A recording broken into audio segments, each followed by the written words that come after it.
네, 안녕하세요. 자, 이번 시간에는 생물의 분류에 대해서 설명하도록 하겠습니다. 자, 2번 생물의 분류라고 적어뒀습니다. 자, 근데 자, 이제 과학 내용이 거의 다 돼가죠, 그죠? 생각보다 중학교 1학년 1학기 과학책이 좀 얇아요. 그렇죠. 2학년 거는 강의하는데 여러분들보다 한 2배 정도 걸렸어요. 근데 1학년 거는 확실히 얇네요. 그죠? 자, 생물의 분류에 대해서 공부하도록 하겠습니다. 사실 분류라는 거는요, 원래 생명체는 각기 종류대로 있었죠. 각기 종류대로 있었는데, 그거를 우리가 편리하도록 묶은 거예요. 그러니까 사람들이 분류를 한 거죠. 그렇죠? 그래서 사람들이 우리가 이해하기 편하도록 뭐 예를 들어서 그 오리 너구리 같은 경우는 사실 뭐 조류도 아니고 포유류도 아니잖아요. 그죠? 그럼 어떤 사람은 오리 너구리는 조류와 포유류로 넘어가는 과정이 아니냐 이렇게 얘기하는데 그게 아니고 오리 너구리 입장에서 본다면 원래 오리 너구리는 오리 너구리예요. 그렇죠? 그냥 우리 사람들이 조류를 분류하고 포유류를 분류하다 보니까 이렇게 분류가 일어난 것 뿐이지. 그렇죠. 원래부터가 뭐다? 그냥 걔는 걔예요. 그죠? 자, 생물 분류에서 제일 중요한 말이 있습니다.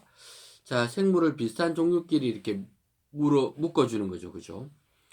사실은 이제 고등부에 가게 되면 분류를 왜 하느냐? 그러면 내하고 쟤하고 좀 가까운 쪽에 해당되느냐 아니면 먼 쪽에 해당되느냐 이것을 알아보기 위해서 분류를 합니다. 근데 이 분류를 하다 보니까 사실 오류도 많이 나왔어요. 자, 예를 들어서 이런 거 한번 생각해 보세요. 자, 고래가 있어요. 고래. 고래는 상어하고 가까울까요? 아니면 소하고 가까울까요? 자, 상식적으로도 이 고래는 물속에 살고 생긴 모양으로나 뭐로 보나 어디하고 가까워요? 상어하고 당연히 가깝죠. 근데 사람들이 인위적으로 분류하다 보니까 이게 그렇게 되지 않았어요. 왜? 기준을 어떻게 잡느냐에 따라서 달라지는 거예요. 사실 고래 입장에서는 상어는 본 적이 있을 텐데 소는 본 적도 없어요. 본 적도 없는데 어떻게 분류됐어요? 자, 상어는 아가미로 호흡하기 때문에 어류로 분류가 되었죠. 그리고 소는 새끼를 낳기 때문에 포유류로 분류가 되었습니다. 근데 이 고래도 똑같이 고래도 새끼를 낳거든요. 알을 낳는 게 아닙니다. 상어는 알을 낳아요. 그래서 상어 알이라 그러죠. 철갑 상어 알은 캐비어라 그러잖아요. 그죠? 굉장히 비싸고 고급 요리예요. 그러니까 상어는 알을 낳는 데 비해서 고래는 새끼를 낳는 거예요.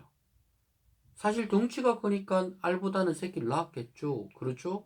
근데 새끼를 낳았다는 이유만으로 어디로 분류된 거예요? 고래가 포유류로 분류가 된 거예요.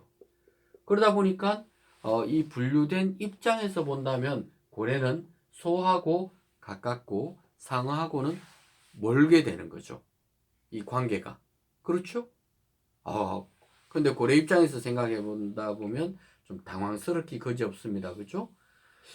자기 자신 스스로 생각할 때 나는 당연히 상하고 가깝지 어떻게 내가 소하고 가까워? 이렇게 생각할 텐데 그죠?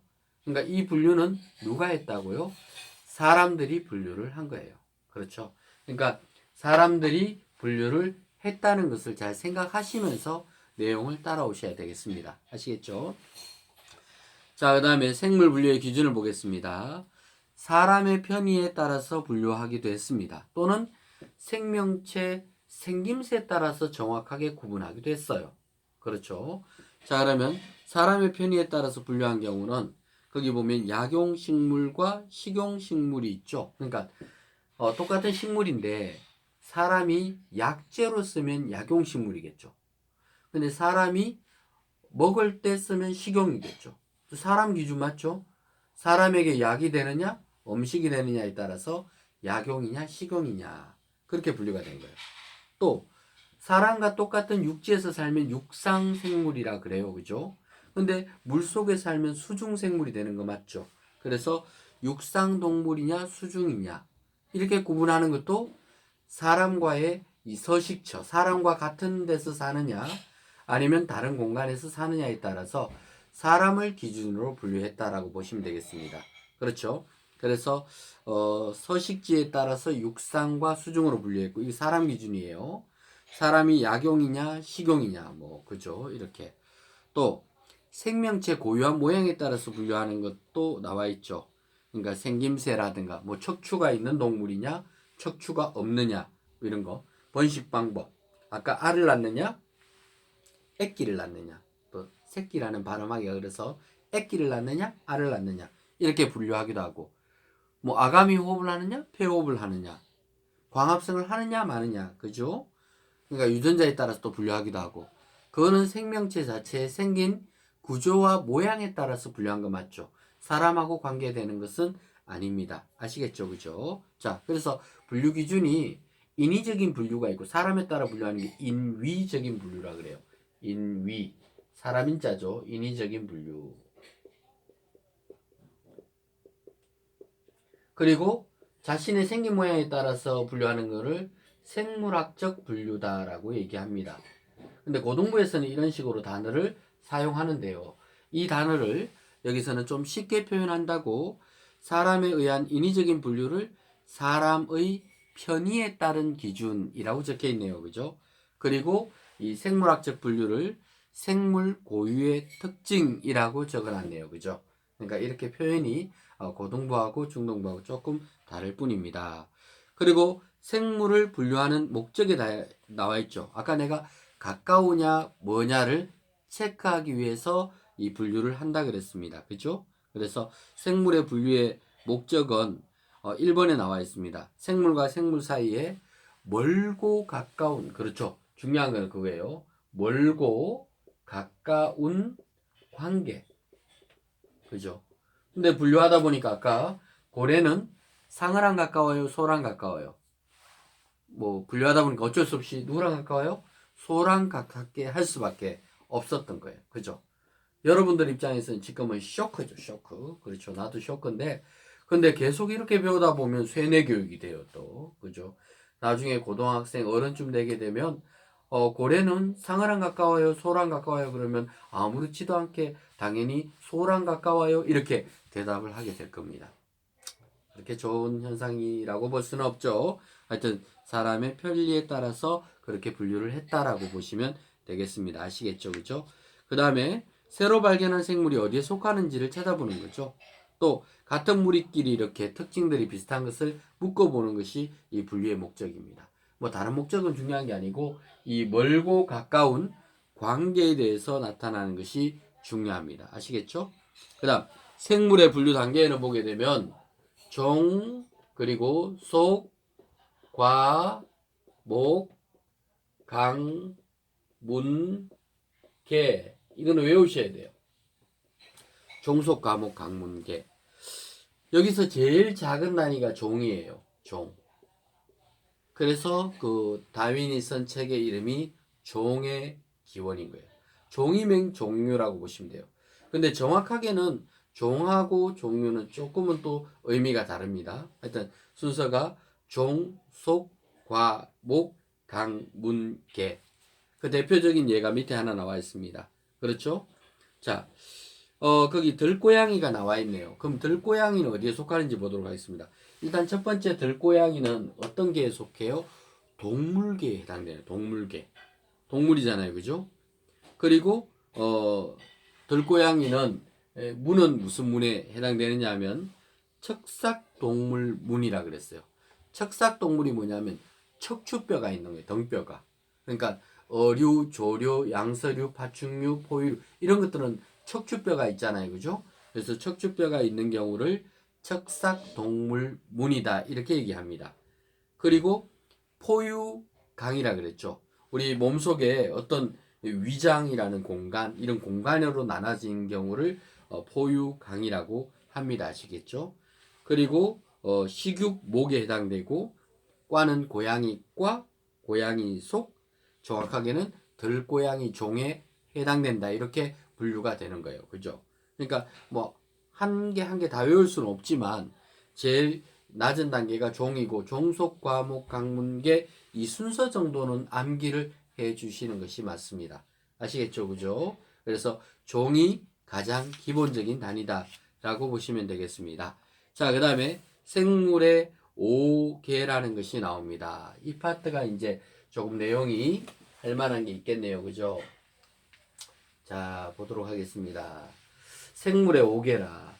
초등학교 과정하고 이제 이 과정하고 상당히 많이 달라지는 부분이 바로 이겁니다.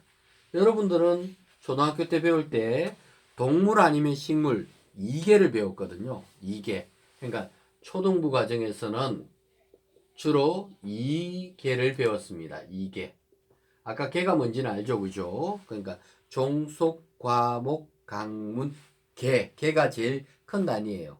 근데 식물계, 동물계, 초등학교에서는 딱 2개밖에 안 배웠어요. 근데 이제 중등부 1학년에 딱 올라오면서 어휴, 2개도 모자 5개가 되었습니다. 5개로 나눠지는 거예요. 5개로. 그러면 그 5개가 뭔지 보여지겠죠? 자, 원핵, 원핵 생물계. 이걸 외워야 돼요. 원핵 생물계. 그리고 두 번째는 원생 생물계가 나오죠. 원생 생물계가 나옵니다. 그리고 세 번째는 균계가 나오죠. 균계. 그리고 식물계, 동물계 이렇게 나와 있죠. 식물계 그리고 동물계가 나와 있습니다. 그러면 초등학교 때는 거의 사실은 뭐 식물계하고 동물계밖에 안 배웠잖아요. 그죠? 균계를 사실 초등학교에서는 식물계에다가 억지로 포함시켜서 이렇게 공부를 했던 거예요. 아시겠죠? 그죠?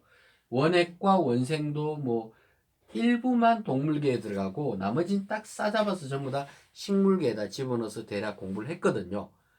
자세한 내용들은 배웠는데 구분할 때 2개로 나누기도 하고 5개로 나누기도 한다라는 뜻입니다. 그러면 도대체 이 원핵 생물계가 뭐며 원생 생물계가 뭐며 그리고 균계가 뭐며 식물계 동물계가 뭔지를 배워야 되겠죠. 그리고 그 특징들을 배우게 되면 마무리가 되겠죠. 그렇죠. 자, 그러면 제일 첫 번째 보면 세포에 자, 우리가 세포 아시죠? 세포. 세포가 있으면 이렇게 핵이 중간에 당연히 따로 있고 나머지 부분을 세포질 이렇게 배웁니다. 그러면 핵과 세포질이 구분이 되잖아요. 그죠? 근데 구분이 되지 않고 핵과 세포질이 그냥 섞여 있는 것도 있어요. 자, 둘 다 원이니까 세포가 몇 개예요? 한 개예요. 그럼 둘 다 단세포인 거예요. 그렇죠? 세포가 한 개짜리 생물이에요. 세포가 한 개밖에 없는 생물인데 한 개만 있는데 얘는 아예 핵과 세포질이 구분이 안 돼요. 그렇죠? 그래서 세포에 핵이 없다, 핵이 따로 구분이 안 된다. 그게 바로 원핵 생물계고 그래도 구분이 된다. 그러면 원생 생물계라고 이야기할 수가 있습니다. 알겠죠? 그러니까 요게 핵을 구분하고 요게 막이니까 요걸 핵막이라 그러거든요. 고등학교쯤 가게 되면 핵막이 있고 없고 유무라 그러죠. 핵막이 있느냐, 핵막이 없느냐에 따라서 그러니까 핵과 구분이 되느냐 안 되느냐에 따라서 원핵 생물계가 있습니다. 그러면 얘만 핵과 구분이 없고 나머지 4개는 핵과 구분이 있는 거예요. 아시겠죠? 그 다음 원생 생물계라는 것은 도대체 어떤 게 있느냐 보게 되면 자, 원생 생물계는 원이긴 하지만 세포가 또 한 개만 있는 건 아니에요. 거기 보면 단세포도 있고 다세포도 있고 2개 다 있습니다. 알겠죠? 자, 핵은 따로 있습니다. 핵은 따로 있는데 그죠? 이 원생 생물계는 대부분 세포가 한 개이기 때문에 원이 들어가는 것 같아요. 근데 그 중에서 일부는 미역이나 김이나 다시마 이건 또 따로 빼기가 좀 그러니까 얘들을 원생 생물계에다가 함께 집어넣었다고 보시면 되겠습니다. 그죠? 그럼 얘들은 뭐냐면 뭐 우리 사람 보게 되면 팔이 있고 다리가 있고 머리가 있고 몸통이 있고 따로따로 다 있잖아요. 그죠? 근데 얘들은 하는 역할이 따로 있지 않아요. 다 비슷해요. 미역 전체가 미역이잖아요. 뭐 미역 머리 따로 있나요? 아니요. 미역 끝부분에 뿌리가 따로 있는 듯 보이지만 그게 실제 뿌리가 아니고 헛뿌리라 그래서 물간도 없고 체간도 없고 크게 하는 역할이 없어요. 그러다 보니까 그 미역이나 다시마 이러한 것들은 그 구성하고 있는 세포들이 하는 역할이 한 가지예요. 한 가지. 한 가지. 그래서 원생 생물계. 한 가지라는 거죠. 세포들의 역할이 한 가지 종류밖에 없는 거예요. 그래서 원생 생물계라고 이름을 짓습니다. 그죠? 그 다음에 이 세포에 세포벽이 있는 것도 있고 없는 것도 있고 뭐 이거는 안 따져도 되는데 하여튼 중요한 건 원생 생물계는 단세포들이 대부분 들어가고 그리고 또 다세포지만 하는 역할이 한 가지인 경우는 원생 생물계에 들어간다라고 보시면 되겠습니다. 그 다음에 균계가 나와 있습니다. 균계가 뭐냐면요. 균계는 이게 곰팡이 종류, 곰팡이나 버섯이 바로 균계에 해당됩니다. 균계. 그래서 얘들은 이 세포라기보다는 그 몸을 균사라고 하거든요. 균사. 그래서 이 몸이 다른 세포들하고는 조금은 다릅니다. 알겠죠? 그래서 균사로 이루어진 생물계라고 해서 균계라 그러고 대표적으로 버섯, 곰팡이 이렇게 있습니다. 버섯, 곰팡이, 곰팡이 종류 말이에요. 그죠? 곰팡이도 우리 몸에 좋은 것도 있고 안 좋은 것도 있잖아요. 그죠? 그렇죠? 어, 요즘은 이제 곰팡이 피면 안 먹잖아요. 그죠? 근데 쌤이 어릴 때 기억하기로는 빵을 샀는데 한쪽 귀퉁이에 곰팡이가 쓴 거예요. 그럼 원래는 먹으면 안 되잖아요. 그죠? 근데 일단은 눈 딱 감고 곰팡이 없는 쪽을 좀 먹었어요. 먹고 반 정도 먹었죠. 그리고 나머지 곰팡이 있는 부분을 봉지에 다시 싸서 아저씨에게 갖다 드리면 새 빵을 줘요. 그죠? 곰팡이 없는 새 빵을 줘요. 자, 그만큼 그때는 그죠? 먹고 살기 힘드니까 다들 그렇게 살았던 것 같아요. 그죠? 자, 그 다음에 이제 식물이 나오고, 식물은 잘 아시잖아요. 그죠? 식물은 광합성을 하는 경우를 식물이라 그러고, 동물은 운동을 하는 경우가 동물이에요. 움직일 수 있는 운동기관이 있으면 동물이에요. 광합성을 하면 식물, 운동기관이 있으면 동물. 그러면 균계는 광합성도 안 하고 운동기관도 없어요. 그러면 다른 식물에 붙어서 사는데 몸이 균사로 되어 있어서 이 다른 식물에 있는 영양분을 쪽쪽쪽 빨아먹으면서 살긴 사는데 운동성은 없어요. 그래서 걔들을 따로 균계라고 이름을 지은 것입니다. 아시겠죠? 자, 그때 밑에 보면 원핵생물계의 대표로서 포도, 상구균이 나와 있고 원생생물계는 집신벌레, 아메바 뭐 이런 것들 나오겠죠? 그 다음 균계는 거기 곰팡이 나와 있네요. 그죠? 그 다음에 식물계, 동물계 이렇게 나와 있습니다. 자, 제일 아래쪽 정리를 한번 보도록 하겠습니다. 자, 먼저 핵막이 없는 거는 원핵생물계밖에 없다 그러죠. 나머지 다 있어요. 그 다음 세포벽은 세포벽이 없는 게 있어요. 동물. 동물은 세포벽이 없어요. 왜? 세포가 말랑말랑 하잖아요. 우리는 세포벽이 없는 대신에 뭐가 있어요? 뼈가 있어요. 그래서 뼈가 있기 때문에 세포벽이 따로 없어도 우리가 몸 전체를 유지하면서 살 수 있어요. 그 다음 광합성을 하는 경우는 식물밖에 없죠. 세포벽이 없는 것은 동물, 광합성을 하는 경우는 식물. 딱딱딱 구분되죠. 그 다음 세포 숫자를 보게 되면 원핵생물은 전부 다 단세포, 원생생물은 대부분 단세포, 일부 미역, 다시마, 김 이런 것만 다세포입니다. 나머지는 대부분 다 다세포로 되어 있다 이렇게 보시면 되겠습니다. 그래서 5가지로 분류하다 보니까 좀 복잡고 막 이렇게 되잖아요. 그죠? 그렇더라도 여러분들이 좀 잘 이해하시고 그리고 이걸 어렵다고 하면 곤란합니다. 알겠죠? 이 부분은 정말 쉬운 파트라고 생각이 됩니다. 그리고 이제 뒤에 한강 더 남았죠. 그죠? 한강 더 마저 하게 되면 마무리하도록 하겠습니다. 자, 잠시 후에 또 마지막 강의 하도록 하겠습니다. 감사합니다.